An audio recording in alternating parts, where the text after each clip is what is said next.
कसे आहात मंडळी? तर आज आपण कोणतीही पूर्वतयारी न करता झटपट असे भाजणीचे वडे तयार करणार आहोत. ह्यासाठी आपण घेतलेले आहे 2 मोठे चमचे धने, 1 चमचा बडीशेप, अर्धा चमचा काळी मिरी, थोडेसे मेथीचे दाणे आणि 4 मोठे चमचे सफेद उडदाची डाळ. हे सर्व मंद आचेवर वास येईपर्यंत भाजायचे आहेत आणि मिक्सरमध्ये अशी बारीक पूड करून घ्यायची आहे. आता मिक्सरच्या भांड्यामध्ये आपण 1 वाटी शिजलेला भात आणि 1 कांदा टाकून घेऊया आणि त्यासोबतच थोडे पाणी टाकून ह्याची बारीक पेस्ट करून घ्यायची आहे. अशा पद्धतीने आपण बारीक पेस्ट करून घ्यायची आहे. आता एका पातेल्यामध्ये ही पेस्ट काढून घेतलेली आहे. चिमूटभर हळद टाकलेली आहे आणि चवीनुसार मीठ टाकून आपण हे सगळं मिश्रण व्यवस्थित एकजीव करून घेऊया. आता आपल्याला ह्याला एक उकळी काढायची आहे.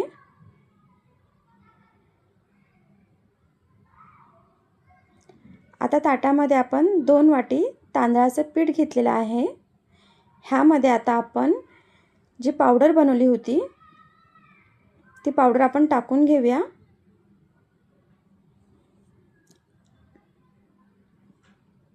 आता ह्यामध्ये आपण जी भाताची खिमटी शिजवली होती, भात आणि कांदा, आता आपण हे टाकून घेऊया.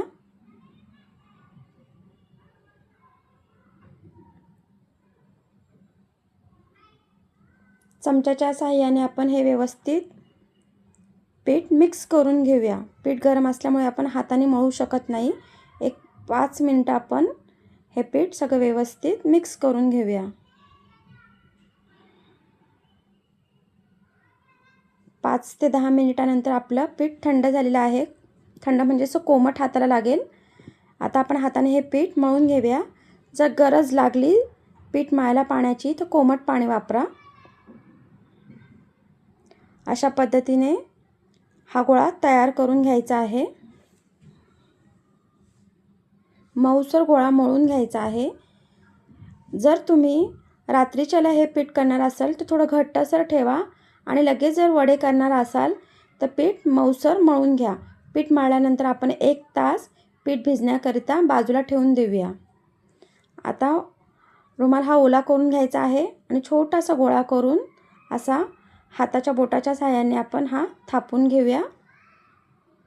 आता मध्ये एक होल करून घेऊया.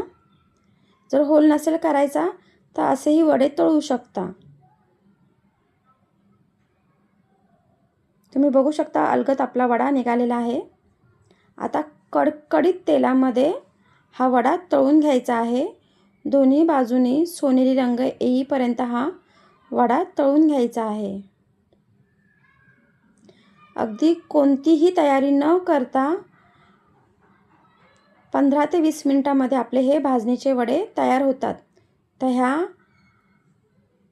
आषाढ महिन्यामध्ये तुम्ही हे झटपट असे वडे तयार करू शकता आणि तुमच्या आवडत्या रस्स्यासोबत तुम्ही खाऊ शकता. जसे की व्हेज किंवा नॉनव्हेज सोबत अगदी छान खुसखुशीत असे हे वडे होतात. रेसिपी आवडली असेल तर फॉलो आणि सबस्क्राईब करायला विसरू नका.